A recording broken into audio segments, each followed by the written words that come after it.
Is your saw making a burning smell and sparking near the motor brushes? If so, you likely need a new armature. The armature is the central piece of your saw's motor. It works with the field to create the rotation needed to drive your saw. The armature is supported by bearings on both ends. One end has a commutator, which is where the motor brushes apply electricity to the armature. On the opposite end of the armature, the shaft is milled to accept the worm gear. Under normal use, armatures are very reliable and last for many years with no problems. Eventually, the commutator will wear down from the brushes rubbing against it. Most armature issues are caused by overloading the saw. When the saw is overloaded, it draws amperage that is beyond what it was designed to handle. This causes the armature to become hot, and the insulation around the wire wraps will begin to melt or burn. Once enough insulation melts away, the armature will short out, creating excessive sparking around the motor brushes, a burning smell, and reduced speed and performance. Replacing the armature is a somewhat more advanced repair, but it is a repair that you can do yourself, and I'm going to show you how.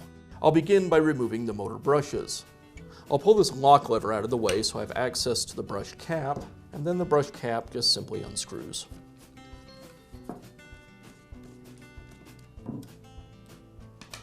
Then I can pull the brush from the motor.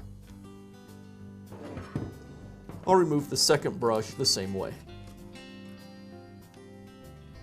There are 5 screws that secure the 2 halves of the motor housing together. I'll start by removing this screw that secures the upper guard to the motor housing.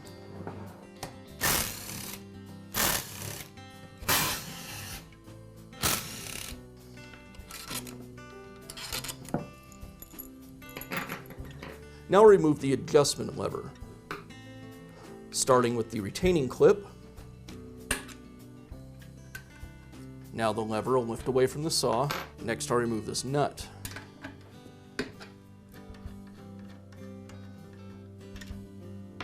The washer. Now the quadrant will hinge out of the way, and I can remove the washer in the back so I don't lose it. Now I can separate the 2 halves of the motor housing. I'll use a rubber mallet to tap the housing rearward, and then I can pull it away from the armature.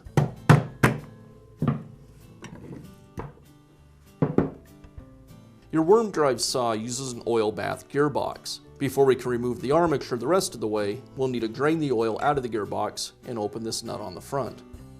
So the first thing I'll do is remove the fill nut and drain out all the oil.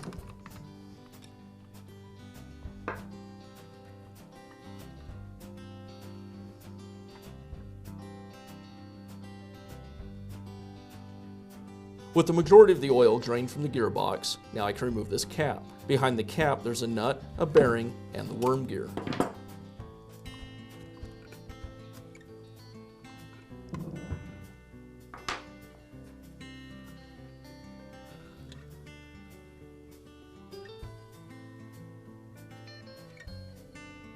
There's a fair amount of oil that'll sit in front of the bearing that won't drain when you drain the rest of the gearbox. So I'll go ahead and dump that out away from the bearing now.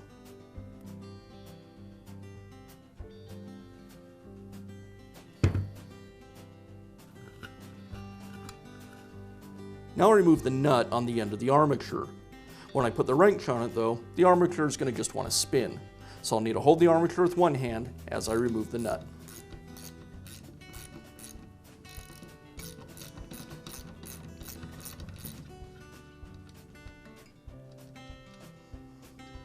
With the nut removed, now I can pull the armature from the housings. With the armature removed, now there's a couple of parts we'll remove from it to transfer to the new armature, starting with the rear bearing. There's a number of ways you can remove this bearing, one of which would be a 3-leg gear puller. Your typical gear puller is going to have a foot that's too thick to fit between the commutator and the bearing. So an option you have is to take a puller and simply grind the leg down, making it thinner. This can be a handy modification to make to a gear puller, and you'll find lots of uses for it if you do other repair work. Another option is a puller like this one. This is great for tight clearance bearings, but these can be very difficult to find. The third option, and what we're going to use, is a bearing separator. The separator goes between the commutator and the bearing. Tighten up the screws. And I'll take this assembly to the vise for removal. So I've opened the jaws of my vise just wide enough to be able to slide the armature and the bearing separator in them. Now I'm going to place a small socket on the armature shaft. The socket's small enough so it'll pass through the inner race on the bearing. And now I can just tap on the armature shaft until the armature comes free of the bearing.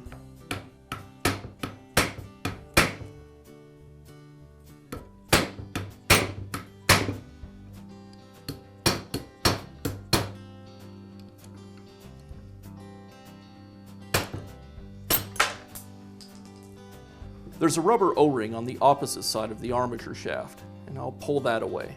Here I have the new armature. I'll begin reassembly by reinstalling the O-ring. Now replace the rear armature bearing. This is the same one we took off the old armature.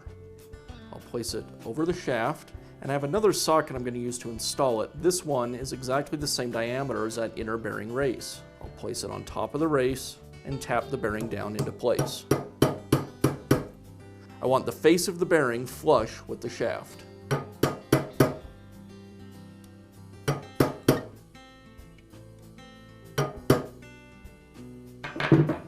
Just like that. Now I can install the new armature into the gear housing.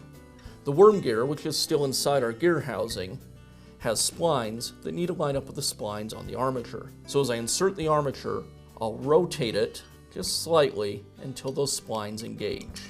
The armature shaft goes through the rear bearing into the worm gear. Like I said, I'll just rotate it around until those splines line up, which they just did, and the armature is in place. Now I can secure the armature. There's a really thin washer that goes between the bearing and the nut. This washer may have stuck on the bearing during disassembly, or it may have come free. In either case, if it's free, it goes over the armature, and then I'll secure everything with the lock nut. This is a lock nut, and I don't need to tighten it down too much, just until it's snug.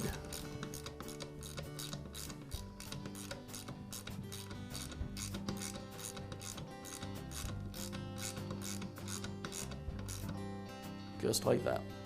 Now I can reinstall the front cap.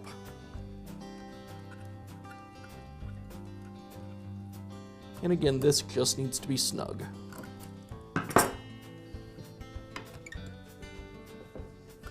Now we need to replace the oil that we removed from the gearbox.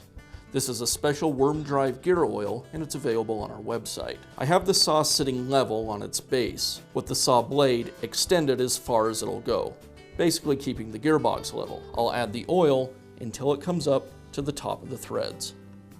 You need to add this a little at a time, let it settle in place, and then add more. And that's because the oil is so thick.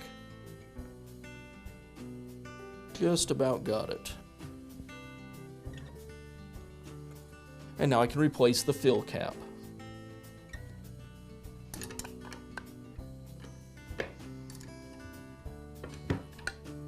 Now I can reassemble the rear half of the motor. Slide it over the armature.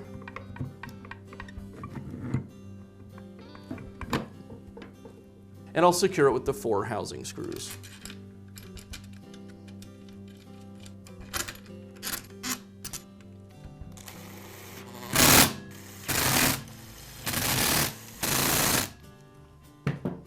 Now I can reassemble the rear quadrant lock, starting with a thin washer.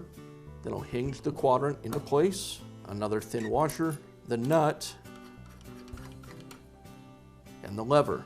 At this point, I'll lock down the nut like you normally would when you're securing the base, and then make sure you have the lever in the position you want it to be in. If it were too low, I could just simply remove it, adjust it up to where I want it to be, and then replace the lock ring.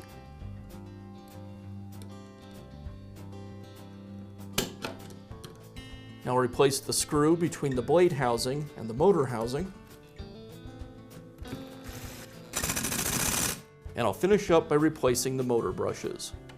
I'll get the lock lever out of the way, install the brush into the holder, make sure that the spring doesn't kink into the holder as you insert it, and replace the brush cap.